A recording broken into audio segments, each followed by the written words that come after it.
Bem-vindos ao Sim ou Não, o programa de debate do amanhã.pt. Esta semana o tema é saúde e nutrição. Ora bem, cerca de 115 mil pessoas sofrem de malnutrição ou estão em risco nutricional em Portugal. E queremos saber se é um problema de hábitos alimentares ou a perda do poder de compra se limita à escolha de alimentos mais saudáveis. E por isso a pergunta deste debate é: devia haver uma consulta de nutrição anual obrigatória nos centros de saúde? Ou, dito de outra forma, os médicos de família deveriam ter maior preocupação em saber os hábitos alimentares dos utentes e contribuir para uma reeducação alimentar?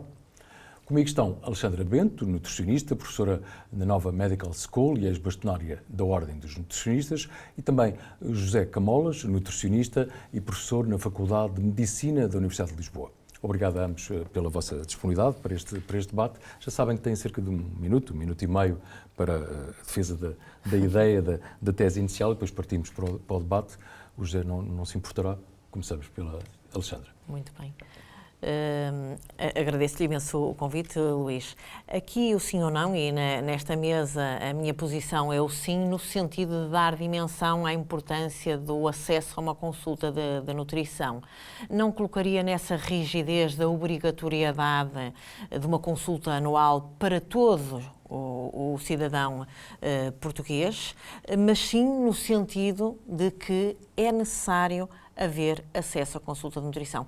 Claramente, nós neste momento não podemos dizer que este acesso está garantido de todo, não está garantido. Não está garantido no Serviço Nacional de Saúde ou no sistema, em todo o sistema de saúde. Quer pelo número de nutricionistas que temos, nós não temos, não chegam a 5 mil nutricionistas e, portanto, nós se quiséssemos fazer algumas contas a dividir os 10 milhões de portugueses por estes 5 mil nutricionistas, ora, iríamos ter os nutricionistas todos de Portugal a só fazerem uma consulta de nutrição para cumprirem este objetivo, o que de resto desacautelava todas as outras questões alimentares e nutricionais. Portanto, não me parece que seja uma boa ideia dedicarmos este sim, nesta utopia de correr atrás de uma consulta de nutrição para todos os portugueses. Agora, coisa diferente é: um português, quando necessita de uma consulta de nutrição, não lhe poderia ser retirado, subtraído este direito.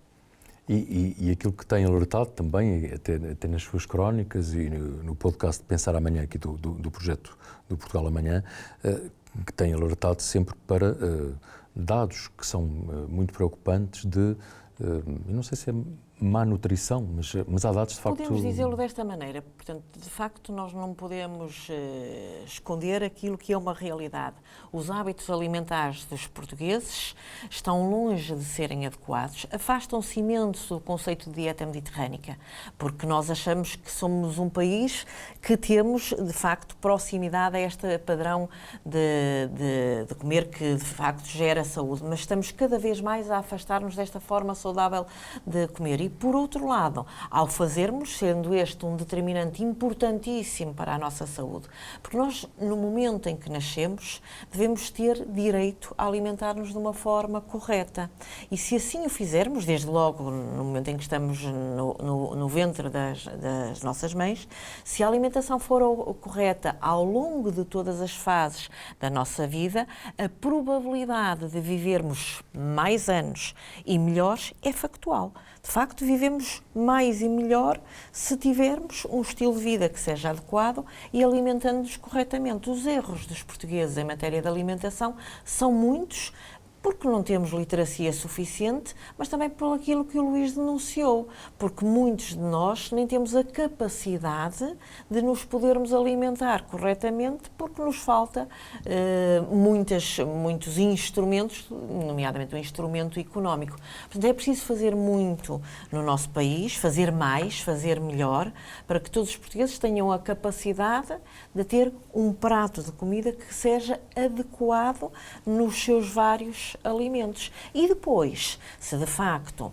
houver necessidade de recorrer a uma consulta de nutrição, essa consulta de nutrição tem que existir e, portanto, tem que estar acessível. Não é por eu não ter dinheiro que eu não posso ter a consulta de nutrição, porque quem tem dinheiro poderá ir a uma consulta de nutrição na privada, quem não tem dinheiro tem que ter outros sistemas que lhe permitam ir a essa consulta de nutrição. E de certeza que há imensos portugueses a necessitarem de uma consulta de nutrição, porque senão não tínhamos a prevalência da obesidade que temos. Mais de metade de nós todos temos excesso de peso. E, portanto, até só mesmo para atender aos indivíduos que têm excesso de peso e obesidade, seria determinante nós termos a capacidade de termos nutricionistas nos sítios certos para poder haver a necessária consulta de nutrição. Muito bem, muito obrigado. José Camolas, qual é a sua visão acerca desta provocação, na verdade? Bom, eu quero começar também por agradecer e por cumprimentar a professora Alexandra Bento e dizer que, naturalmente, como seria de esperar, a professora Alexandra Bento já me deu aqui muitos argumentos relativamente ou não, logo a partir da questão da utopia, não é? Estamos a falar de algo que era impossível de operacionalizar com os recursos que temos, com os recursos humanos, mas também com os recursos materiais. E nós não precisamos de mais utopias, precisamos de realizações, e bastava tão só que nós operacionalizássemos aquilo que já temos. Nós já temos um despacho que regulamenta aquilo que é a avaliação sistemática do risco nutricional, que estipula quem são as pessoas que devem ter acesso a uma consulta de nutrição. E se o despacho for totalmente implementado hoje, não há resposta. Estes cidadãos não têm resposta para aquilo que está, no fundo, na letra da lei, para aquilo que necessitam. A professora Alexandra falou também aqui da questão da obesidade, podíamos falar igualmente da diabetes. É absolutamente escandaloso que nós tenhamos pessoas com diabetes, com diagnóstico de diabetes, seja internacionalmente aceite que logo após o diagnóstico é recomendado que haja uma consulta de nutrição, que hajam depois 3 a 6 consultas nos primeiros 6 meses após o diagnóstico. Isso é fundamental. É fundamental para reduzir custos em saúde, para reduzir amputações, para reduzir cegueiras, para reduzir insuficiência renal crónica associada à diabetes. Então, se nós ainda nem sequer conseguimos reunir recursos para responder a isto, é totalmente utópico pensar numa consulta obrigatória. Eventualmente, com os recursos que temos que os alocar melhor, temos que fazer real aquilo que já está estipulado, e temos um conjunto de documentos. Eu citei há pouco a avaliação do risco nutricional de forma sistemática, mas podíamos citar aqui o processo assistencial integrado para a pré-obesidade, que nos permitiria mais cedo prevenir um problema como a obesidade é.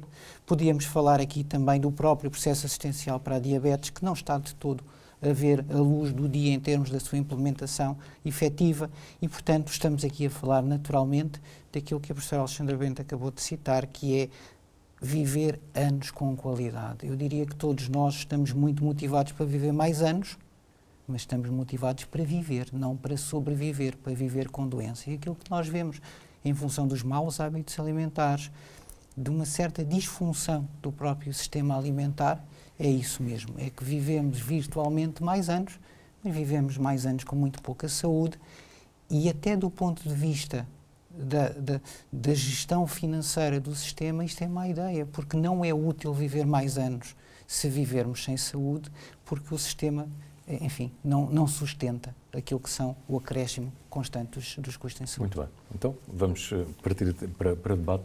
Podem se interromper quando quiserem, faz de conta que eu não estou aqui. Enfim, mas um dos aspectos, e de alguma forma afloraram esse tema, precisamente com a questão de recursos ou a falta deles. Seria necessário, obviamente, recrutar mais nutricionistas.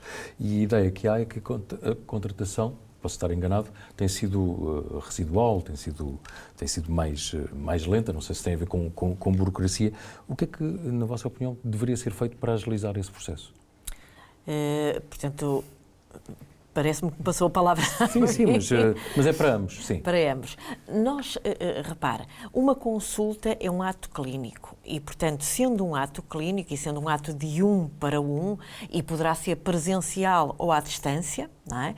Já lá vai o tempo em que as consultas não se faziam à distância, mas hoje em dia há também normativos para que as consultas possam ser feitas à distância, mas nesta lógica de 1 para 1 entre o clínico, o nutricionista e o indivíduo que poderá ser doente ou não, o que é importante é que nós possamos pensar quais são esses espaços de consulta. Maioritariamente nós pensamos no Serviço Nacional de Saúde e é bom que pensemos, porque é esse que está disponível para todos os portugueses. Mas também podemos pensar noutros locais, porque locais de consulta é todo o sistema de saúde e todo o sistema de saúde, ok, é o Estado, os centros de saúde, os hospitais, mas também são os próprios consultórios dos nutricionistas, serão os hospitais privados e, portanto, todos os espaços onde se possa fazer esta consulta de nutrição, que volto a reforçar, que é um ato clínico. E, portanto, o recrutar, sim, por parte do Estado, Serviço Nacional de Saúde, que terá que necessariamente ter mais nutricionistas nos centros de saúde, nos cuidados de saúde primários, mas tem que ter necessariamente mais nutricionistas também nos hospitais, porque se os centros de saúde nós os configuramos mais como um local em que se antecipa a doença, não é? Em que os indivíduos, de facto, devem estar numa antecipação de problemas de saúde, o hospital, claramente, é um espaço onde devemos tratar a doença quando ela se instala. E podemos dizer o mesmo para a hospitalização privada, porque se há carência de nutricionistas nos serviços públicos de saúde, também há carência de nutricionistas nos serviços privados de saúde.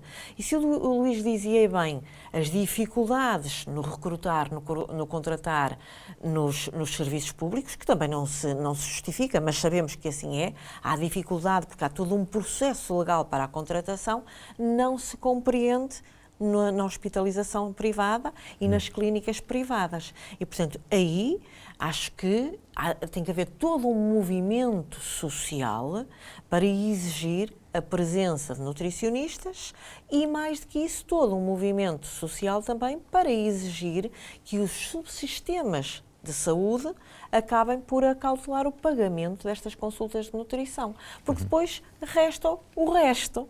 E o resto que resta, perdoando-me esta redundância de palavras, será um consultório de um nutricionista em que, obviamente, só vai quem tem dinheiro para pagar. Terminando dizendo isto, nós sabemos esta triste realidade, mas muitas vezes é preciso ser repetida, que quem tem mais problemas de saúde relacionados com os maus hábitos alimentares é quem padece de mais problemas sociais. Portanto, quem socialmente goza de uma situação mais difícil é quem tem mais problemas de saúde relacionados com a forma de comer.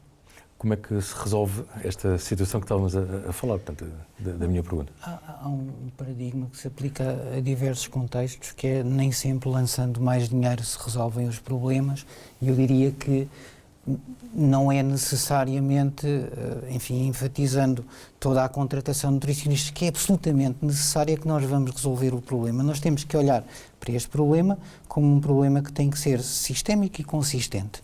Sistémico porquê? Nós estamos a falar aqui não apenas só desta, e é verdade, a minha área de atuação principal é a atuação em contexto clínico, no Hospital de Santa Maria e nos serviços sociais da Câmara, e lá eu trabalho 1 a 1 com pessoas, mas aqui a questão é que o sistema é perverso, e é perverso neste sentido, são os mais desfavorecidos que precisam mais, mas são os mais desfavorecidos que têm menos acesso. E nós, inclusive, agora lá no contexto dos serviços sociais da Câmara, temos um projeto de levar consultas de nutrição a bairros mais desfavorecidos da cidade de Lisboa, que está a ser um rotundo sucesso, exatamente por isto. Porque estas pessoas nem ao próprio Serviço Nacional de Saúde tinham acesso. E, portanto, para eles, o acesso a uma consulta de nutrição era uma última utopia. Era impossível. Não chegavam lá, não tinham médico de família, portanto, não eram referenciados. O centro de saúde não tem nutricionista, portanto, não eram referenciados para o hospital, não tinham no seu centro de saúde, e neste momento têm, e, portanto, temos as consultas cheias exatamente por isso. Mas porquê é que eu digo que não é só... Mas peço desculpa interromper, mas creio que vai no sentido do que está a referir. Mas, na verdade, deveria haver, se calhar, um maior investimento na prevenção, porque uma coisa é, de facto, a pessoa chegar à consulta, mas a ideia é, de facto, combater mais pelo lado da prevenção. Será isso? A questão é que, essa é claramente uma pergunta para a professora Alexandra Bento. A questão é que nós investimos normalmente 2 a 5% dos orçamentos em saúde em prevenção. Isto é clássico. Eu diria que nenhuma pessoa da saúde pública rejeitaria de braços abertos que chegasse sempre aos 5%, porque normalmente nunca passa dos 2, 3 na melhor das hipóteses. E, portanto, quando nós estamos a falar de prevenção, voltamos outra vez a falar de utopia. Não, a prevenção é algo que vive na cabeça de todos nós, na ansiedade de todos nós, no desejo de todos nós, mas que depois normalmente não vê a luz do dia por questões diversas. A primeira de todas é aquela que nós todos sabemos e que sentimos agora há muito pouco tempo, como a pandemia, quando a situação é aguda, nós, enfim, blindamos-nos mais, juntamos-nos mais e temos reação mais rápida. Quando o problema vem lá mais à frente, nós vamos, como se costuma dizer, empurrando com a barriga, e aqui até fazemos a tal ponto com a obesidade. Mas deixe-me só concretizar porque é que de repente, porque eu posso ser mal interpretado quando digo que isto não se resolve contratando nutricionistas, porque eu acho que eles são absolutamente necessários em todos os contextos que aqui já foram citados. Mas de repente, se eu crio, perdoa-me voltar à questão da avaliação de risco sistemático. A avaliação de risco sistemático pressupõe que em contexto de cuidados de saúde primários, se alguém é identificado na fronteira do risco, deve receber um aconselhamento breve. Um aconselhamento breve que é feito pelo seu médico de família, que é feito pelo seu enfermeiro de família, pela equipa de saúde familiar, que já agora também é muito questionável porque é que esta equipa não integra logo à partida um nutricionista. Porque é que o nutricionista não é elemento-chave também na equipa de saúde familiar. Mas não sendo, portanto, começamos logo por aqui. Estas equipas têm tempo para fazer este aconselhamento. Nem vamos aqui discutir se têm a competência técnica, se vão buscar essa competência técnica, quem é que lhe vai levar, não é? Quem é que lhe vai entregar, porque não é fácil. Esta translação não é fácil. Deixe-me contar uma história muito, muito rápida. Claro, há poucos dias estava a fazer uma consulta e um doente que é candidato a cirurgia da obesidade e é absolutamente fundamental no pós-operatório fazer refeições que têm um intervalo específico entre elas. E eu disse isto 3 vezes. No final da consulta termino e pergunto à pessoa que está à minha frente: olha, tem alguma pergunta para fazer? Alguma coisa que eu esclareci menos bem? Olha, acho que não, doutor, acho que não. A não ser, diga-me lá uma coisa, de quantas em quantas horas eu preciso de comer? Eu tinha dito 3 vezes, achei que o meu interlocutor tinha percebido. E não percebeu. E eu faço isto há mais de 20 anos. Portanto, eu acho que tenho ferramentas para passar a mensagem, tenho ferramentas para dirigir a consulta, mas ainda assim há pessoas a quem eu não consigo chegar. O que eu quero dizer com isto é que não vai ser fácil esta intervenção breve, parece-me, mas depois é preciso ainda por cima referenciar este utente a uma consulta de nutrição. Não há nutricionista para receber. Mais do que isso, se o risco for elevado, essa consulta deve acontecer em 30 dias. Não há capacidade de resposta. E, portanto, no fundo, o que nós precisamos, primeiro que tudo, é olhar para aquilo que já temos e trazer resposta para estas necessidades e, a seguir, podemos trabalhar naquilo que é a prevenção, porque, de repente, a professora Alexandra Bento há pouco fazia aquela conta, não é? Os nutricionistas todos não chegariam para assegurar uma consulta por ano para todos os portugueses e os nutricionistas que estão nos cuidados de saúde primários ou que estão nos cuidados de saúde hospitalares serão insuficientes para responder só ao risco nutricional e aí não fazem a consulta externa, não fazem o resto do internamento, não fazem também o serviço de alimentação e nos cuidados de saúde primários, lá está, não trabalham na prevenção. Exatamente. Não sei se quer contrariar ou complementar. Não, estava. Aí é mesmo sublinhar o que o professor José Camolas disse. E acho que é muito importante, quem nos ouve provavelmente nem saberá qual é este documento de se poder, quando um indivíduo entra nos serviços públicos de saúde, seja num centro de saúde, seja num hospital, há um instrumento para se verificar se aquele indivíduo tem risco nutricional. E se tiver risco nutricional, tem que se agir. E, portanto, tanto eu como ele estamos muito alinhados com a importância deste documento, até porque estivemos na base para que ele existisse. E, portanto, lutamos muito e trabalhamos muito para que ele existisse. Mas, de facto, não foi inventar a roda, porque é o que se faz em muitos países. Nós não precisamos de estar a ver todos os portugueses, mas precisamos de ver aqueles que têm risco. Os que têm risco temos que ver. E, portanto, se os que têm risco temos que ver, como diz o professor José Camolas, e muito bem, ora, se já há legislação que diz este instrumento tem que ser aplicado, um indivíduo entra no Serviço Público de Saúde e é verificado se tem risco nutricional ou não. Se não tem, muito bem. Se tem risco nutricional, tem que ser seguido. Ora, para ser seguido é preciso os profissionais em número suficiente. E, portanto, há que contratar. Claro. Estamos aqui já, enfim, com o tempo quase a chegar ao fim, mas gostava de perguntar se a regulamentação para a oferta alimentar, que é disponibilizada pelas escolas e também pelas universidades, é adequada. É uma pergunta para ambos. Bom, José. Eu diria, mais uma vez, que aquilo que existe é adequado. Pode ser melhorado, com certeza, como tudo, mas é adequado. Mas, mais uma vez, há um hiato entre aquilo que está regulamentado, entre aquilo que está indicado, a sua implementação, a monitorização e até as consequências do não cumprimento.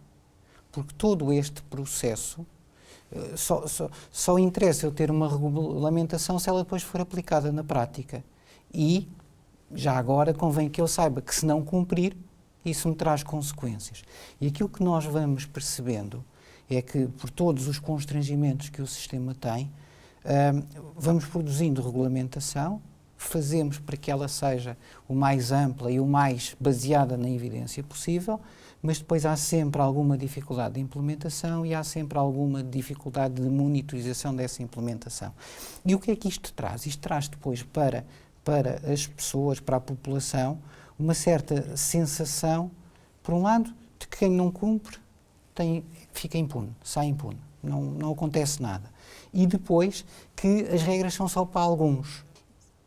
E tudo isto voltamos outra vez à problemática que é quem precisa de estar no terreno a controlar, quem precisa de estar no terreno, sobretudo, a ajudar na implementação. Porque esta transição não é fácil. Uma vez fui falar a uma escola sobre estes assuntos e no final vimos a passar e era um conjunto de máquinas de venda automática que não tinha nada que interessasse lá dentro.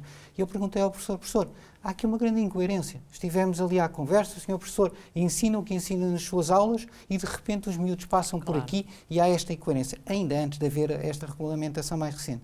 Ele dizia, pois é, tem razão, mas o dinheiro que nós ganhamos aqui serve para fazer as reparações do ginásio e para comprar bolas. E isto é uma grande incoerência. Se de repente a escola vê aqui uma fonte de rendimento essencial para funções essenciais da escola, então nós estamos a falhar. Claro. A mesma pergunta, estamos mesmo aqui a terminar. Há um problema, de facto, com a regulamentação? Ou melhor, com a questão se ela é adequada em relação às escolas e às universidades? Eu tendo a concordar com o professor José Camolas. Portanto, nós precisamos de regras, inevitavelmente precisamos de regras. As regras que temos no nosso país, Portugal tem trabalhado muito nas questões da alimentação e da nutrição. Apesar de os indicadores nos dizerem que nós temos que melhorar os hábitos alimentares dos portugueses, o que é certo é que temos feito um esforço muito grande para melhorar em muitas áreas. E na área das normas, do estabelecimento de regras, temos feito um bom caminho legislativo e no caso do Ministério da Educação há muitos normativos para a oferta alimentar. Ainda assim, há um caminho grande para percorrer para se conseguir cumprir o que lá está. Mas uma coisa é certa, e isso não nos podemos esquecer, o ambiente que nos circunda é importantíssimo para nós termos mais ou menos saúde. E, portanto, se eu tiver espaços que são muito apelativos, com uma oferta alimentar que é imensamente apelativa, mas saudável, porque pode ser apelativa e não ser saudável, não é? Portanto, no fundo, ser agradável, eu ter capacidade de a comprar, portanto, não ser cara, e neste ser muito saborosa e ser saudável, é importantíssimo para fazer boas escolhas alimentares. E, portanto, eu não posso ter na escola, que é um espaço importantíssimo em termos de educação para tudo, para a cidadania, mas também para a saúde, ter uma oferta alimentar que não é saborosa e não é saudável. E, portanto, todo o trabalho que possamos fazer, nomeadamente em termos de estipulação de regras, em ter nutricionistas nas escolas, nós demos um passo importante com a colocação de nutricionistas nas escolas, mas eles não chegam a estas 2 mãos e, portanto, a quantidade é absolutamente insuficiente.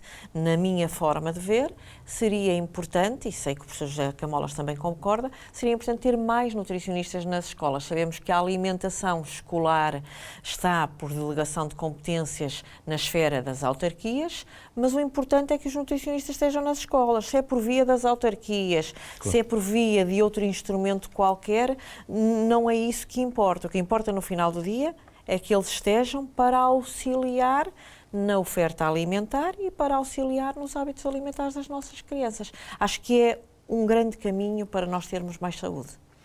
Eu tinha imensas perguntas, mas de facto é ditador do tempo. Alexandra, José, muito obrigado pela vossa disponibilidade. É tudo, já sabe que pode ver o debate em amanhã.sapo.pt, também na Euronews, aliás, fica disponível no canal YouTube em português, pode ouvir em podcast e, claro, ler no jornal Portugal Amanhã. Conto consigo na próxima semana.